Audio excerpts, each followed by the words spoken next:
Deadpool will be meeting guests for the first time ever at Disney parks, and that is not the only big headline we have in this week's Disney News Update. We may get a Moana ride for the first time ever, we have an update on the Jungle Cruise closure, and there's a major change at Star Wars Rise of the Resistance.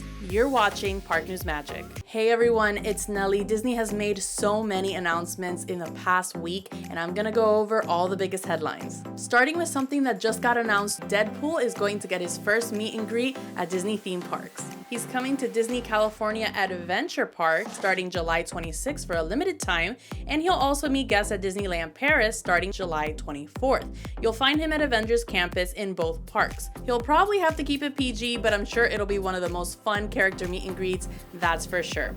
But you won't find him at Disney World because Universal has the rights to use Deadpool and other X-Men characters at their parks as long as they are east of the Mississippi. Sadly, we won't be seeing Wolverine at the parks. By the way, are you Team Deadpool or Team Wolverine? Let me know in the comments. One of the restaurants at Disneyland is getting a retheme. The Hungry Bear restaurant will soon be known as the Hungry Bear Barbecue Jamboree and will open back up with a new menu inspired by regional barbecue dishes the Country Bears have tasted while on tour. The Hungry Bear closed earlier this month for construction and we don't know when it will reopen yet, but Disney says they'll let us know soon. Remember, Disneyland no longer has a Country Bear Jamboree attraction at all. It closed down in 2001 and was replaced by the Many Adventures of Winnie the Pooh.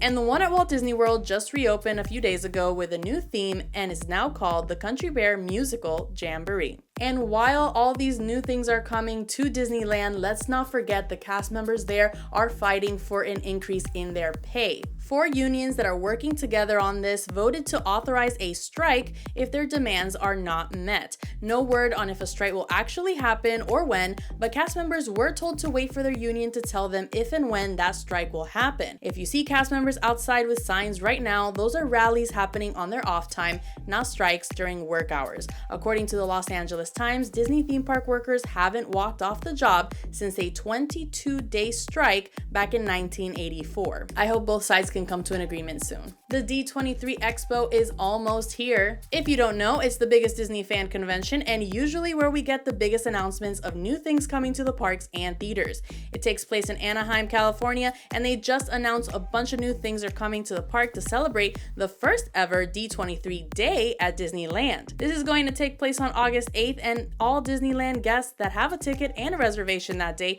will be able to take part even if they're not going to the D23 Expo. At 12:15, they're having a special cavalcade, which is like a mini parade. There will be special characters, the Disneyland band, and even some Disney legends. They're going to have meet and greets with rare characters. We'll see Ariel from the new Disney Junior show for the first time in the parks. Stitch will be hosting a dance party at night, and let's not forget about special merch. You'll be able to buy new collectible D23 Day medallions, and a new Tarzan collection will hit stores that day for the movie's 25th anniversary. It includes a Spirit jersey, a Loungefly backpack, and mini ears, and there will also be special photo ops. Now to super important Walt Disney World news. Today, July 24th, Genie Plus is going to be replaced by Lightning Lane Multi-Pass and Lightning Lane Single Pass. This new system to skip the line is like Genie Plus and FastPass Plus had a baby. It brings back things from FastPass like the ability to select the rides you want days in advance, but just like Genie Plus, you still need to pay for it. I have a whole video breaking this down for you. I'll link it down in the description below for you as well. And if you're wondering what changes this means for Disneyland, it's just a name change there. Everything else from their current Genie Plus system is staying the same for now. In Magic Kingdom news, Disney has confirmed that the Jungle Cruise will reopen in time for the winter holidays. So we knew the ride would close August 26th,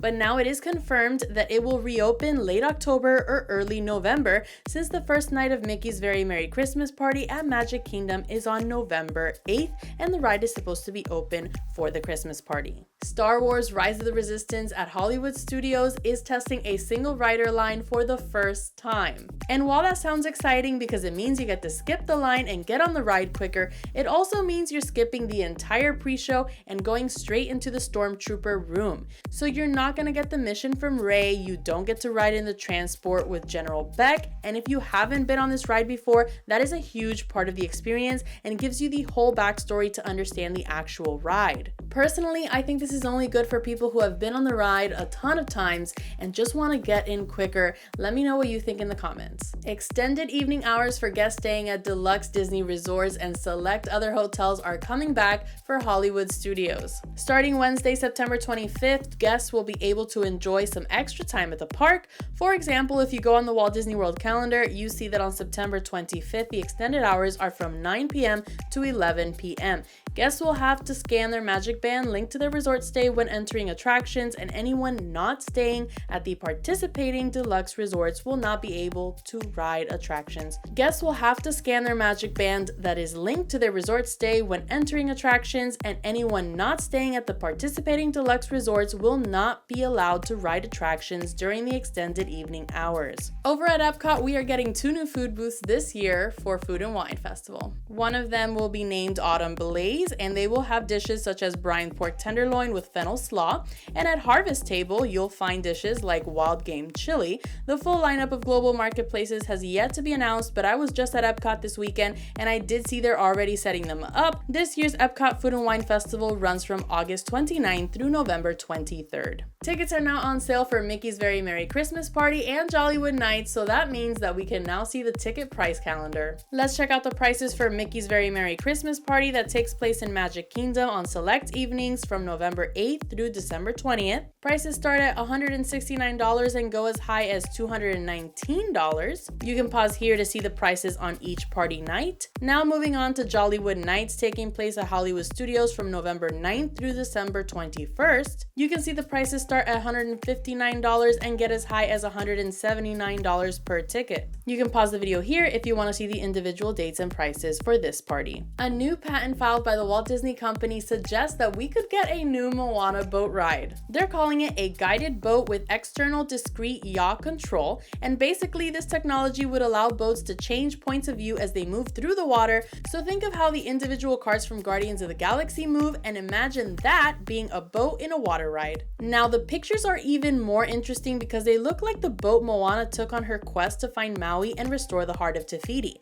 If this is a Moana ride, we have no idea when it would be built or in which theme park. If you have plans to stay at Disney's Pop Century Resort, there is some construction you really need to know about. The Everything Pop food court will be under refurbishment from July 29th through September 29th, 2024. This is the only place to get food at this resort, but the good thing is it'll still be open for you to get food. You just need to mobile order and you might need to use alternate entrances to pick up your food. Disney is also warning there will be limited seating in the dining room.